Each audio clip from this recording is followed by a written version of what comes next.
Swinub Calm Day is this weekend, and don't be fooled, it's one of the best calm days we've ever had. Let's go through why with my Swinub Pokemon Go tips and tricks. So this community day is going to be running April 29th, 2 to 5 p.m., sticking with that later time frame. Bonuses during the event, we're going to have Swinub spawning everywhere in the wild with a shiny rate of 1 in 25, 3 times catch Stardust, 3-hour instances, not including daily adventure instance, 3-hour lure modules, not including golden lure modules, and you can take up to 5 snapshots to get photobombed by 5 Swinubs. You can also evolve a Pillow-Swine into a Mamoswine during the day using a Sinnoh Stone and 100 candy to get the legacy move Ancient Power on it. Do note, if you have a Shadow Pillow-Swine that knows the move Return, it will not get this legacy move when you do evolve it. We'll talk about if Ancient Power and if Mamoswine is any good a little bit later in the video. We'll also have some exclusive research during the day. We're going to have the field research tasks of catch 3 Swinubs, which can get you either a Swinub encounter, a Sinnoh Stone, 5 Great Balls, 2 Ultra Balls, 2 Pineapple Berries, or 500 Stardust. And there'll also be a $1 community day special research. We get it every single community day, which will get you a couple extra Swinub encounters, some items, stuff like that. We don't know what the tasks are yet, but it is usually worth $1 worth of stuff. With the details away, let's get right into the tips, starting with the 100% IVs. On screen, you can see the Swinub Perfect IV chart showing you the 100% IV for a Swinub from level 1 all the way to level 50. We can take a look at certain Swinub levels here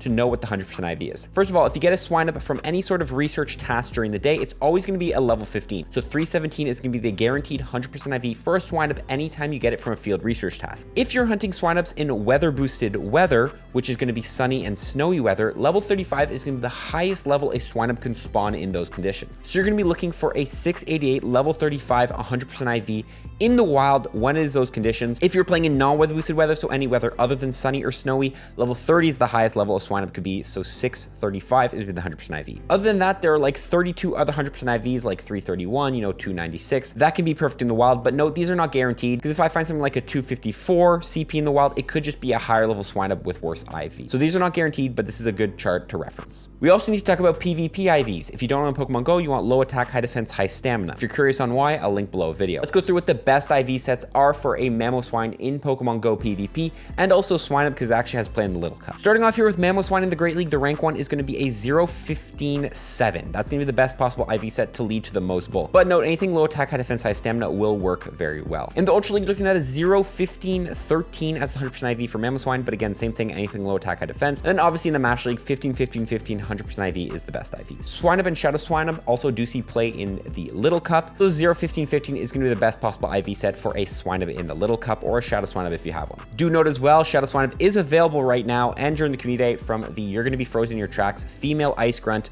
has a 48% chance. So if you do want the Shadow Swinub, it is actually available. That's a perfect segue though into our next section, in which is Mamoswine actually good in Pokemon Go? Is it actually worth grinding? And let me tell you, it's amazing. In terms of raids, Shadow Mamoswine is going to be the #1 ice type raid attacker and the #1 ground type raid attacker in the game. Yes, the Shadow form of Mamoswine is the top raid attacker for 2 categories. Regular Mamoswine is also going to be a very good ice and ground type raid attacker. Not as good as the Shadow, but still very good. So yes, this community allows you to get the best Pokemon for 2 different raid types. This is an amazing opportunity to grind candies, XL candies for any of the Shadow Mamoswines you've caught, or you can even catch them like we just mentioned. Shadow Swinub is available, so make sure you go after it. As far as PvP goes, in the Great League, Mamoswine, Shadow Mamoswine, not going to be very strong. Same thing in the Ultra League, rank 217, 222. But in the Master League, Mamoswine does see some play being an ice type raid attacker, rank 23, being able to counter a lot of those dragon types. Mamoswine even does see a little bit of play in the Premier Master League, where the legendaries are banned. Do note though, Mamoswine does not need the legacy move Ancient Power, the community move that we're getting. You're going to want to run Powder Snow Avalanche as an ice type raid attacker, or Mud Slap High Horsepower as a ground type raid attacker, and you can kind of just avoid Ancient Power. But this community is not just good because Mamoswine is good. We also have 3 times catch Stars, which makes this one of the best communities for grinding Stardust. Normally when you catch a Pokemon, it's going to be 100 Stardust. During 3 times catch Stars, that will be 300, and then if you put a star piece on, which lasts for 30 minutes and multiplies your Stardust by 1.5, you'll get 450 Stardust for every Swinub you catch. This makes it an amazing community to grind a lot of Stardust. For example, if you end up catching like, 1,000 Swinubs in the day, which is possible, it's about like 330 Swinubs per hour, you're getting 450,000 Stardust, which is an amazing amount of Stardust. So don't sleep on this community, because it's good for Stardust, and it's also good because the Pokemon is really meta relevant. However, to actually take advantage of meta relevant Pokemon, we're going to need candy. So let's go through my top candy tips on how to grind candy in Pokemon Go. #1, using Pineapple Berries. Regular Pineapple Berries will multiply your catch candy by 2 and silvers by 2.34. Make sure you use those Pineapple Berries on those Swinubs to get extra candy. You can also Mega Evolve a Pokemon. When you Mega Evolve a Pokemon in Pokemon Go, you will get more candy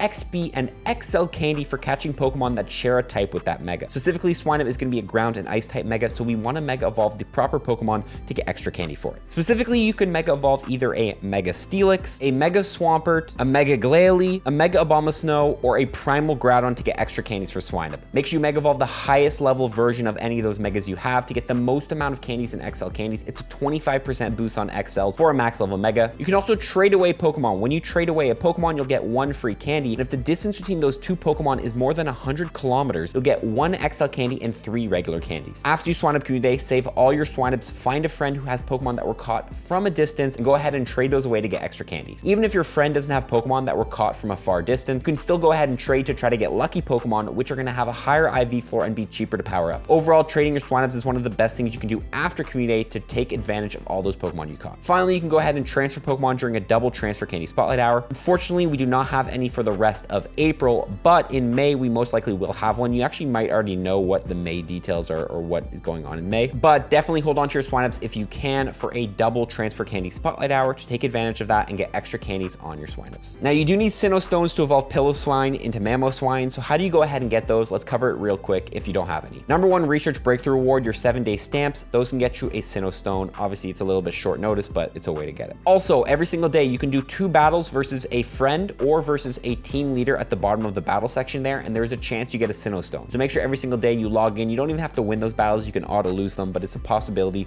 and a way to grind Sinnoh Stones. Finally, from the PvP reward track, which is those rewards you get for winning battles in a row, there is a chance you get Sinnoh Stones from the item encounter there. Obviously, it's a little last minute to grind Sinnoh Stones, but they also will be available from the field research, so you shouldn't have any problem getting them to make your evolution. But those are ways to grind Sinnoh Stones if you want to take advantage of those in the next couple hours or days before Community Day. Finally, that leads us to Platinum Medals. You need 45 Platinum Medals to go from level 48 to 49 in Pokemon Go. Which one should you focus on during this event? Number 1, Swinub being an Ice type, so the Skier medal, catch 2,500 Ice type, and also being a Ground type, so the Rune Maniac medal is going to be good medals to complete. Field research tasks during Community Days are also super easy. So the Pokemon Ranger medal, complete 2,500 field research tasks, is an amazing medal to go ahead and complete because it's like catch 3 Swinubs and you complete one of these. So if you haven't completed this medal, it's a great way to do it. We also do have 3-hour lure modules during the event. So the Picnicker medal, use a lure module to help any trainer catch 2,500 Pokemon, is a great medal to work on. You can just drop a lure in a busy area at the start of Community Day. People will be catching Swinubs off your lure, helping you complete this medal very easily because you know people are going to be out during Community Day. Finally, you do get 5 snapshots. So the Cameraman medal, have 400 encounters and go snapshot. Make sure you take your snapshots to work on this medal if you haven't completed it. With that being said though, that is pretty much my tips for Swinub Community Day Classic in Pokemon Go. Comment below any single ones I missed. I'm actually really excited for this Com Day. I think it's one of the best ones we've had. It's a meta relevant Pokemon and there's a great opportunity to grind Stardust. So all in all, cannot go wrong with catching these Swinubs. I wish you guys all the best of luck. Sending you guys all some shiny and even Shundo luck. We'll see you in the next one. Follow for tips. Peace.